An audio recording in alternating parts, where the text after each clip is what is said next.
अस्सलाम वालेकुम friends, question number 7 हमारे सामने है। यहाँ पर हम पूरे सवाल को कॉस के फंक्शन में आसानी से कन्वर्ट कर सकते हैं, क्योंकि हम जानते हैं कि sine square theta 1 minus cos square theta के इक्वल होता है। तो सबसे पहले स्टेप में यहाँ भी और यहाँ भी दोनों जगह हम साइन स्क्वायर थीटा की जगह 1 माइनस कॉस स्क्वायर थीटा लिख देंगे।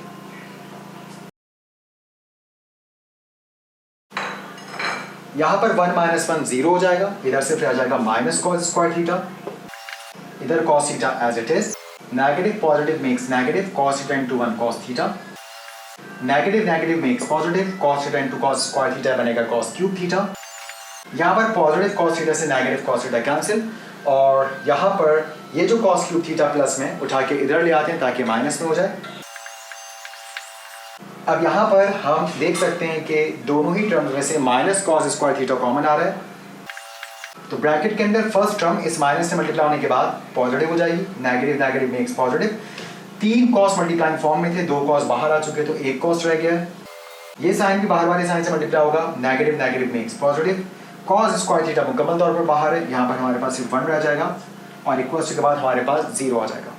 उसके बाद जब दो वैल्यूज मल्टीप्लाइंग फॉर्म में 0 के इक्वल हो, हम उनको अलहदा अलहदा 0 के इक्वल कर सकते हैं। तो यहाँ पर नेगेटिव कॉस स्क्वायर थीटा भी 0 के इक्वल आ गया और cos थीटा प्लस 1 भी 0 के इक्वल आ गया। उसके बाद यहाँ पर नेगेटिव साइन को उधर शिफ्ट करेंगे तो ये ख़त्म हो जाएगा। यही कह रहे हैं कि आप जब चाहे इक्वेशन को माइनस साइन से मल्टीप्लाई करवा सकते हैं, तो माइनस माइनस प्लस और इधर 0 न्यूट्रल होता है, इसके साथ कोई साइन नहीं होता, तो cos स्क्वायर थीटा 0 के इक्वल आ गया। और बिल्कुल वैसे ही जब आप taking square root both sides करेंगे तो 0 का स्क्वायर रूट तो 0 ही होता है। तो और करके हम ये भी लिख सकते हैं कि cos थीटा यहाँ पर 0 के इक्वल आ चुका है। और आप जानते हैं कि cos को अगर हम उधर शिफ्ट कर दें तो वो बनता है cos इनवर्स, और cos इनवर्स ऑफ 0 होता है 90 डिग्री, और 90 डिग्री को रेडियन में अगर हम लिखना चाहें तो बनता है π/2 रेडियंस। तो जैसे मैं 90 डिग्री आया जिसको मैं रेडियन में लिख रहा हूँ, तो यह हमारे पास फर्स्ट पॉसिबल आंसर आ गया।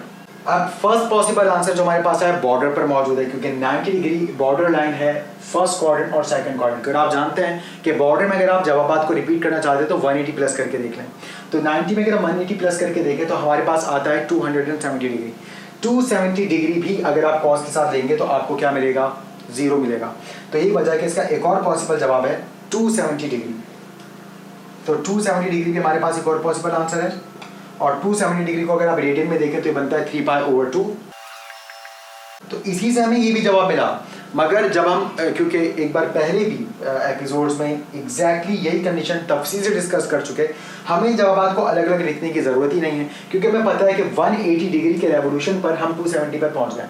270 से फिर 180 डिग्री का रेवोल्यूशन होगा तो हम 90 की पोजीशन पर पहुंच जाएंगे। वो अलग बात है कि एंगल तब्दील हो चुका होगा, एंगल गालिबन 450 डिग्री हो चुका होगा, लेकिन जवाब सेम ही आएगा। cos 90 भी 0 होगा, cos 450 डिग्री भी 0 होगा। तो यही वजह है कि यहाँ पर हम सिर्फ और सिर्फ इसी जवाब को पाई यानी कि 180 डिग्री के रेवोल्यूशन के साथ लिख देंगे, और पाई के साथ n भी लगाएंगे जो कि नंबर ऑफ रेवोल्यूशंस को शो करेगा। तो इसी 90 से बाकी सारे पॉसिबल आंसर्स खुद ब खुद कवर हो जाएंगे, जिनमें 270 डिग्री भी शामिल है। एक और पॉसिबल जवाब की जानिब बढ़ते हैं। cos theta plus 1 equal to 0। 1 को उधर भिजवा दिया, -1 हो गया। cos को भी वहां भिजवा देते हैं, cos इनवर्स हो जाएगा, और cos इनवर्स ऑफ -1 होता है 180 डिग्री, और 180 डिग्री का मतलब होता है पाई रेडियंस। सिर्फ एक जो है वो याद दहानी के लिए मैं यहाँ पर 180 लिख रहा हूँ। अब आप जानते हैं जब भी बॉर्डर लाइन पर एंगल आए तो 180 डिग्री के गैप से आपको सेकंड पॉसिबल जवाब मिल सकता है। लेकिन अगर आप 180 डिग्री से 180 डिग्री के रेवोल्यूशन पर आगे जाते हैं तो ये बनता है 360 डिग्री, यानी कि 0 की पोजीशन। और 360 डिग्री बाउंड्री लाइन है फर्स्ट और फोर्थ क्वाड्रेंट की। फर्स्ट और फोर्थ क्वाड्रेंट जब दोनों में cos पॉजिटिव होता है तो ऐसा कैसे हो सकता है कि यहाँ पर cos की वैल्यू -1 आए, तो cos 360 डिग्री लें या cos 0 लें, आपको जवाब मिलेगा +1। यही वजह है कि वाहिद cos -1 आता है 180 डिग्री पर। इसके अलावा 180 डिग्री की पोजीशन पर जितने भी एंगल्स बनेंगे, और वो एंगल्स बनेंगे 360 डिग्री के रेवोल्यूशंस के बाद, यानी कि जब आप 180 में 360 डिग्री का रेवोल्यूशन करके वापस आएंगे तो 180 प्लस 360 बनेगा 540 डिग्री। अब cos 540 डिग्री बनेगा -1। तो ये वजह है कि सीधा सीधा 180 के तमाम पॉसिबल सेट्स बन जाएंगे, सॉल्यूशन सेट्स बन जाएंगे जब हम 180 को 2n पाई यानी कि पीरियड ऑफ cos के साथ प्लस करके लिख देंगे। तो यहाँ पर अब जवाबात हमारे तैयार हैं। यहाँ पर हम सॉल्यूशन स्टेप्स लिखते हैं। तो हमारे पास सबसे पहले आ गया n पाई प्लस पाई/2 और माइनस भी करते हैं तो भी हमारे पास सेम ही आंसर आएंगे। 180 में से माइनस करेंगे 90 तो 90, प्लस करेंगे 90 तो 270, तो वो इस तरह से सिलसिला चलता चला जाएगा। n मतलब 180 के रेवोल्यूशंस है। फिर यहाँ पर आएगा union 2n pi plus minus और वाहिद पाई पर हमारे पास कॉस -1 था यानी कि 180 डिग्री पर, तो प्लस माइनस हमने यहाँ पर पाई भी लगा दिया।